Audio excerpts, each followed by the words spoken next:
Então vamos agora convidar a Jéssica Plácido e José Garcia Miranda, que na verdade estão representando uma equipe de 5 pesquisadores de Salvador e vão nos apresentar os resultados do trabalho deles na tese de doutorado, né, da Jéssica? Então, gente, boa tarde. Meu nome é Jéssica, esse é José Garcia, meu orientador de doutorado. Para sempre orientador. E eu vou apresentar o resultado, né, um dos resultados da minha tese de doutorado, que eu finalizei no ano passado, na Universidade Federal da Bahia.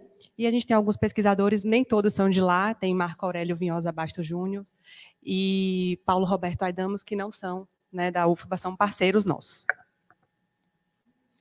Então, inicialmente, o conceito que a gente utilizou na tese foi que a mediunidade é a comunicação provinda de uma fonte que é considerada existir em outro nível ou dimensão, além da realidade física conhecida, e que também não proviria da mente normal do médium. Então, a gente utiliza esse conceito porque a gente considera ele um conceito amplo o suficiente para incluir a diversidade das experiências mediúnicas de diversas religiões. Do ponto de vista da literatura espírita, a gente tem nos livros, nos domínios da mediunidade, mecanismos da mediunidade, que chamam a atenção para a importância de estudarmos a relação entre cérebro e mediunidade.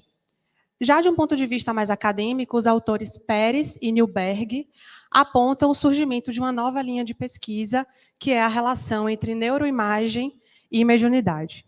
Perdão, neurociência e mediunidade. Então, na tese, né, no processo de doutoramento, eu fiz uma revisão e nós encontramos 8 estudos que realizam uma abordagem com estudos originais, investigando a mediunidade, utilizando equipamentos de neuroimagem. Esses estudos, eles são estudos que utilizam uma abordagem estática, que não consideram, ou, de uma forma geral, não consideram a dinâmica cerebral. A dinâmica temporal, né, a atividade cerebral acontecendo durante o tempo. E a gente acredita que esse método que a gente está utilizando, que é o método das redes funcionais cerebrais dinâmicas, é um método capaz de captar a dinâmica temporal das relações do cérebro. Então, esse método é um método que relaciona grafos variantes no tempo, eletroencefalografia e o método de sincronização por motifs. Ela deixa a parte difícil para mim, entendeu? Não, basicamente o que a gente vai tentar explicar para vocês um pouco é da metodologia, da minha parte nessa história, da metodologia, do que significam essa parte metodológica. Como é que a gente vai caracterizar o transe mediúnico utilizando essa abordagem? Tá. Então, basicamente o conceito é você mede a atividade cerebral, isso aqui não é o que a gente usa, você pegou como exemplo. Então, o que você tem é atividade cerebral para cada região do cérebro, atividade elétrica para cada região cerebral, beleza? Tá. E o que é que nós fazemos com isso? Então, você tem atividade cerebral, lá de cada linhazinha dessa é uma região diferente do cérebro. Você consegue identificar se uma região está sincronizada com outra região. E essa base de sincronização, você estabelece uma espécie de rede, onde você indica que essa região está sincronizada com essa, com aquela outra. E você vai vendo isso ao longo do tempo. Então, você vê como é que as diferentes regiões, ao longo do tempo, vão sincronizando. Certo? Então, aqui tem um filmezinho de 6 segundos. Olha o que está acontecendo na cabeça de vocês agora. É interessante. Em tempo real. É uma loucura. 6 segundos em tempo real de sincronização. Isso aqui é os mesmos 6 segundos em câmera lenta. Você estende ele em 2 minutos. Aí você consegue ver que tem padrões que se formam, tem regiões que se conectam. É toda uma dança que está rolando. Não, foi para isso que eu botei esse slide, para impressionar mesmo. Deu certo, né? Então, a ideia agora é que... Só que isso é muito complicado. A gente tem 32 mil redes dessa, porque a gente faz 1000 medidas dessa em 1 segundo. Então, é muito complicado. Então, a gente precisa utilizar matemática, física, para tentar caracterizar isso daí. Certo? E aí, entra a Jéssica agora, que é o jogral que a gente está fazendo aqui, né? Então, um dos objetivos que a gente teve, foi descrever os índices topológicos das redes cerebrais durante o transe mediúnico. Então, a partir dessa rede, que a Garcia acabou de mostrar, a gente extrai alguns índices, a gente vai explicar um pouco desses índices que a gente analisou, e a gente tinha como hipótese de que o transe mediúnico alteraria os padrões topológicos das redes funcionais cerebrais. Então, o que a gente fez? Por eu ter vivido o doutorado na época da pandemia, não conseguimos realizar nossa coleta, embora tivesse aprovada no comitê de ética, etc. e tal. Mas a coleta já está em andamento, só que acabou não sendo mais o meu doutorado. A gente pegou os dados coletados por professor Marco Aurélio, lá no Mato Grosso do Sul, em 2016. Ele não tinha realizado toda a análise dos dados que ele tinha do mestrado, então a gente aproveitou e fez essa parceria. A gente precisou passar também pelo Comitê de Ética novamente, etc. e tal, que foi aprovado pelo Comitê de Ética da UFBA. E lembrando que esse estudo ele é observacional, transversal e tem um fim exploratório. Então, a nossa amostra, né, no caso a amostra que Marco fez, que a gente está utilizando, conteve 2 grupos. Um grupo de médiuns, que eram pessoas experientes em mediunidade de psicofonia especificamente, com 5 anos ou mais de experiência mediúnica, e um grupo controle, que era formado por pessoas que também eram espíritas, também frequentavam a mesma instituição religiosa que o médium, e faziam parte da equipe mediúnica, do grupo mediúnico, só que eles trabalhavam numa função de doutrinador, apoio, não eram médiuns. E eles foram pareados, no caso elas, porque foram todas mulheres, foram pareadas por idade ao grupo de médiuns. Então, nós ficamos com, depois de separação dos dados, limpeza de dados, nossa pesquisa ficou com 18 participantes, sendo 14 de cada grupo. A idade média foi de 49,71 anos, com intervalo de 21 a 79 anos. Em termos de análise dos dados, como é que funcionou? A gente teve ambos os grupos, foram coletados na tarefa que nós chamamos pré-tarefa. Essa tarefa ela era captada por 7 minutos em estado basal, né, um estado básico que a gente fica. Quando a gente fica assim, relaxado, sem fazer nada, sem estar prestando atenção em nada específico. Essa coleta acontecia cerca de 30 minutos antes da reunião mediúnica começar. Depois que a reunião mediúnica começava, coletava-se os dados do grupo de médiuns no momento que iniciava o transe. Então, no momento que ele começava a psicofonia, iniciava a coleta do médium e, simultaneamente, iniciava a coleta do grupo controle. Então, enquanto o médium estava em transe de psicofonia, o participante do grupo controle estava escutando a psicofonia e fazendo as suas orações habituais, que essa pessoa fica fazendo durante a reunião mediúnica. Então, aqui uma das fotos, né, de um dos momentos, de um dos centros espíritas do Mato Grosso do Sul, para vocês verem que as coletas eram realizadas simultaneamente. O participante do grupo controle estava simultaneamente na mesma reunião mediúnica que o grupo de médiuns. Então, aqui só um esquema para vocês verem como foi, né? Então, os dois na tarefa que nós chamamos tarefa pré, ou seja, pré-transe, e depois o grupo de médium na tarefa tra, e o grupo controle na tarefa que nós chamamos hora. Então, nós tivemos, daqueles índices que eu falei, a gente avaliou 3 índices possíveis das redes funcionais cerebrais. O índice grau ponderado médio, probabilidade de Hub e a index. Nós vamos explicar cada um deles. E nós fizemos cada um desses índices para as redes criadas nas frequências de banda beta, alfa, teta, delta e também para todas as bandas de frequência, ou seja, sem fazer separação. Então, a gente construía uma rede da banda beta e extraía os 3 índices. Uma rede da banda alfa extraía os 3 índices. E assim para todas as bandas. Para cada uma delas e para todas juntas.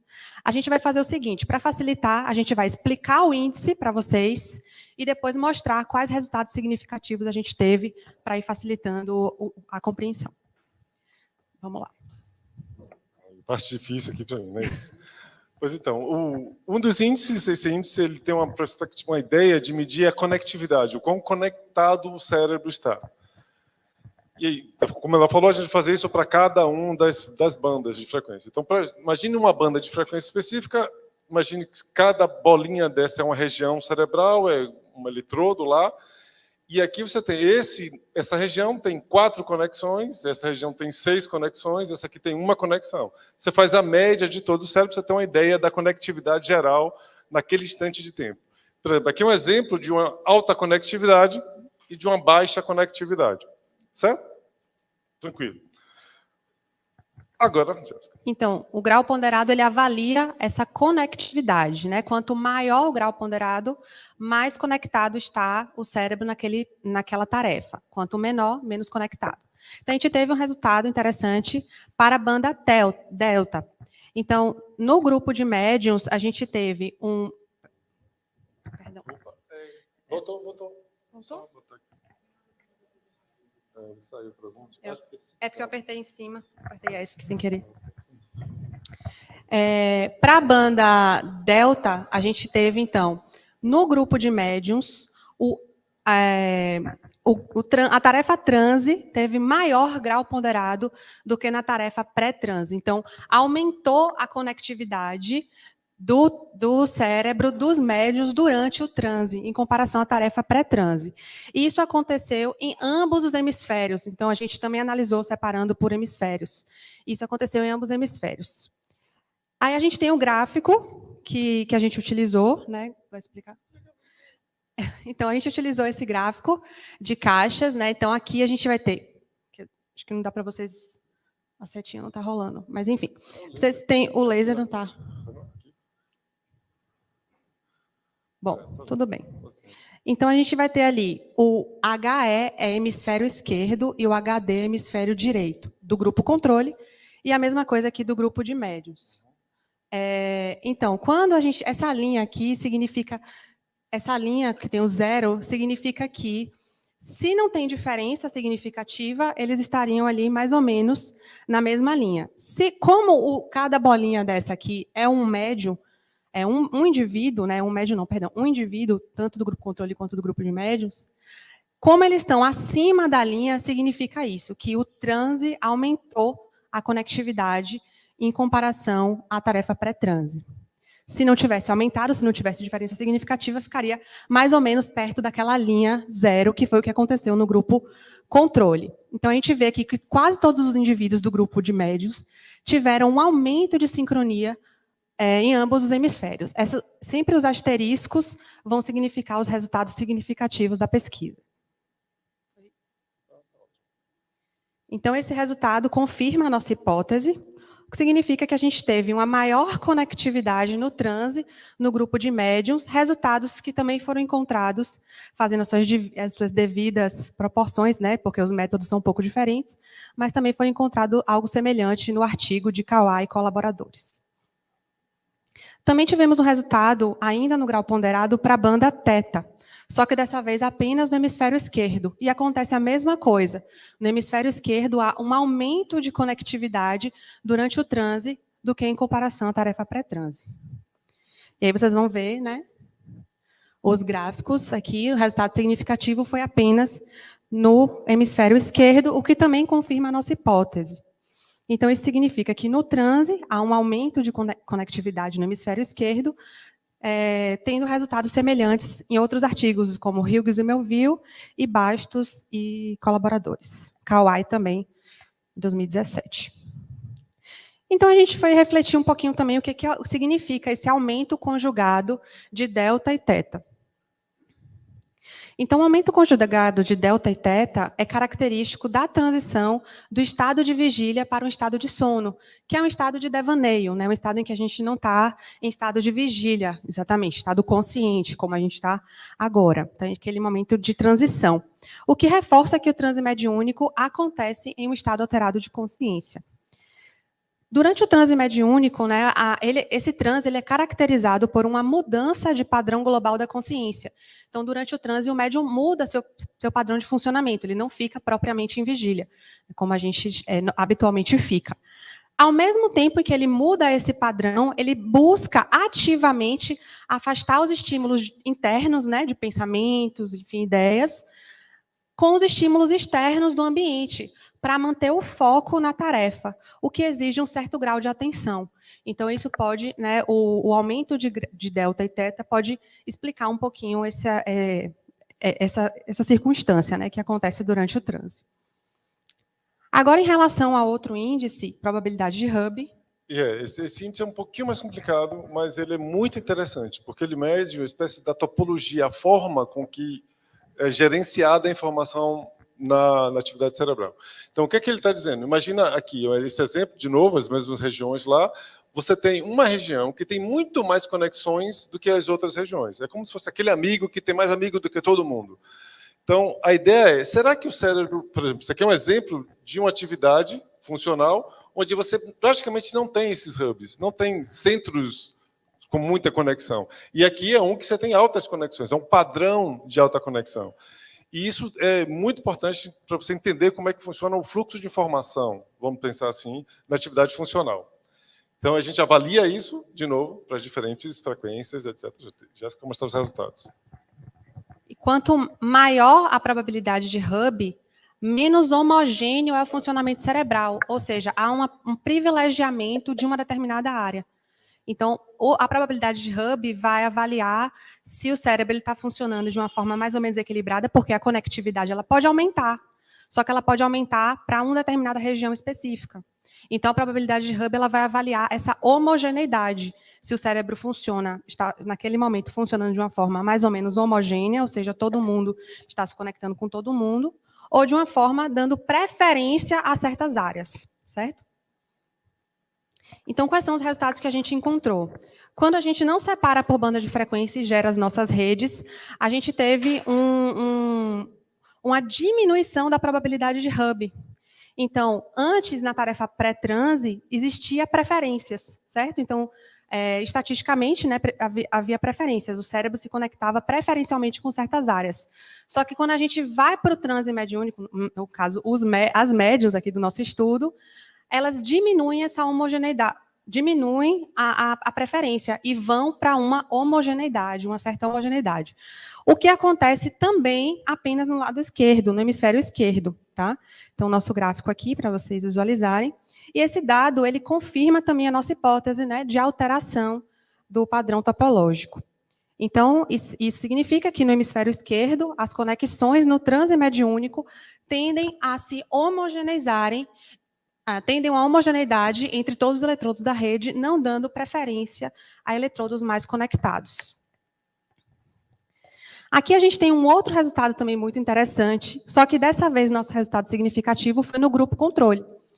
No grupo controle, também há uma diminuição de probabilidade de hub, então também tende a uma homogeneidade na banda delta, só que na cabeça toda, não havendo distinção entre hemisférios. Esse resultado é o único resultado que vai contra a nossa hipótese, né, de todos que a gente teve, porque não era o que a gente esperava encontrar diferenças significativas no grupo controle. Então, no grupo controle, há uma tendência à homogeneização da conectividade na tarefa que nós chamamos HORA, que é a tarefa de oração. Em outros estudos com grupo controle, não são encontradas diferenças significativas. Então, outros estudos também realizaram comparação com o grupo controle, só que o nosso foi o único que encontrou essa diferença. E, por fim, o último índice que a gente avaliou, que é o E-index. Pois é, o E-index, ele tem uma ideia de medir a simetria cerebral, como é que os hemisférios estão conversando. Então, imagina, de novo, o mesmo exemplo, você tem duas regiões, imagina que você tem aqui a região azul e a vermelha, as arestas, ou as conexões, ou as sincronizações vermelhas representam sincronizações entre os hemisférios. Então, ele mede isso, o quão as sincronizações estão dentro do mesmo hemisfério ou elas estão saindo de um hemisfério para outro hemisfério. Isso também é uma medida importante para entender funcionamento cerebral. Então, aqui você tem dois exemplos, de novo. Uma atividade funcional hemofílica, ou seja, a maior parte das conexões são dentro do mesmo hemisfério, lá, e aqui uma heterofílica, que mede indicando que as conexões são entre os hemisférios. E a ideia é tentar usar isso também para caracterizar. Uhum. Então, nós encontramos nesse índice um resultado significativo para a banda alfa, também no grupo de médiums. Então, no grupo de médiums, a gente teve, nas duas tarefas, havia uma maior heterofilia, ou seja, os eletrodos eles davam preferência a se conectarem com o eletrodo do hemisfério oposto, né? Um hemisfério dava preferência a se conectar com outro hemisfério. Então, havia maior heterofilia. Só que o que acontece é que essa heterofilia cai durante o transe. Então, havia maior heterofilia durante o pré, só que na hora do transe, ela cai. E ela cai, mesmo que ela mantenha a heterofilia, ela fica muito próxima de zero, o que significa que as conexões elas estavam quase equilibradas dentro do próprio hemisfério com as conexões externas do hemisfério oposto. Esse resultado foi encontrado apenas também no hemisfério esquerdo, aqui o gráfico, para mostrar, e o que também confirma a nossa hipótese. Então, no hemisfério esquerdo, há uma tendência a equilíbrio entre conexões intra- e interhemisféricas durante o transe no grupo de médiuns. As alterações que a gente encontrou em alfa, e a gente encontrou também outras alterações em alfa nesses outros artigos que a gente estudou, só que é muito difícil comparar alfa com dos outros estudos, porque normalmente eles não separam por hemisfério, eles estão vendo alfa na cabeça toda, não estão fazendo a separação intra- ou interhemisférica. Então, a gente não conseguiu fazer nenhum tipo de comparação com outros estudos. Como vocês puderam perceber, a gente teve muitos resultados sistemáticos do lado esquerdo, né, no hemisfério esquerdo. Então, a gente teve resultados para todas as bandas de frequência, para teta, para alfa. E esse resultado é interessante porque também foram encontrados em outros estudos que analisaram o cérebro, como estudos de Pérez e o de Manieri. Só que esses estudos, eles avaliam a anatomia cerebral, né? Então, às vezes, a gente fica tentando compreender, tentando fazer uma aproximação, mas é um pouco difícil porque a gente não utilizou exatamente o mesmo método. Então, o que a gente tentou discutir um pouquinho com esses resultados? Primeiro que o hemisfério esquerdo é o hemisfério responsável pela comunicação, porque é onde ficam a área de Broca e a área de Wernicke. Né? Então, como os médiuns eles estão falando, eles estão em psicofonia, né? A gente poderia justificar, mas eles estão falando, logo é esperado que o hemisfério esquerdo fique mais ativado e tenha suas alterações. Né? É o que a gente pensou. Só que a gente encontrou também um artigo que trata que a comunicação, a oração livre, ela é comparável a uma interação interpessoal normal do ponto de vista cerebral. Então, quando o indivíduo está fazendo as suas orações, conversando diretamente com Deus, com entidades, né, superiores, enfim, o cérebro dele funciona exatamente como se ele estivesse conversando como uma pessoa.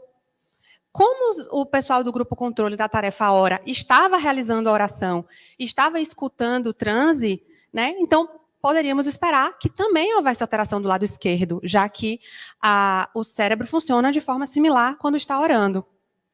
Só que vocês viram que não foi o que aconteceu. Até mesmo o nosso resultado significativo, ele foi na cabeça toda, não foi separado por hemisfério. O resultado significativo no grupo controle.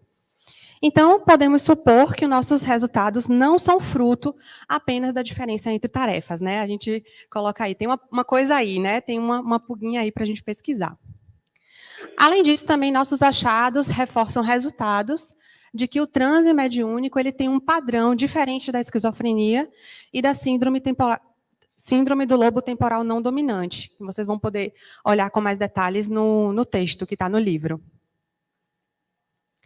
Então, as considerações finais, para a gente finalizar. Os estudos em mediunidade ainda estão em fase pré-paradigmática, né, falando do ponto de vista mesmo dos estudos de neuroimagem com neuroequipamentos. Então, ainda são estudos muito exploratórios, é muito difícil a gente chegar a conclusões de como funciona o cérebro durante o transe mediúnico. Então, a gente tem uma intenção de contribuir com a discussão, mas é difícil chegar a um consenso ainda.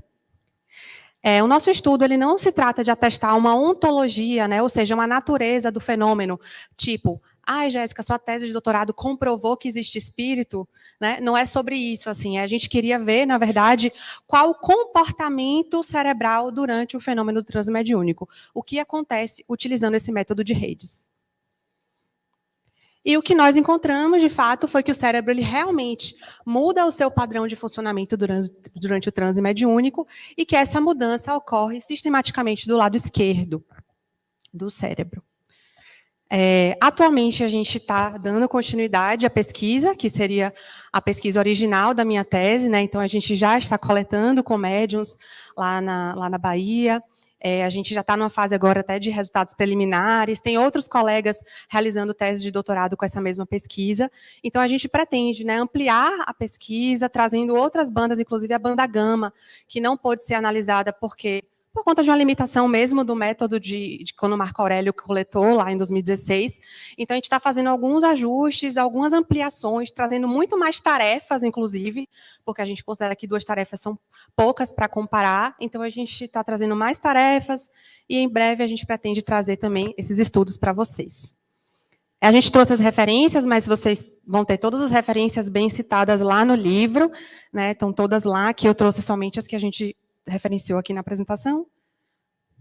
E é isso, nós agradecemos.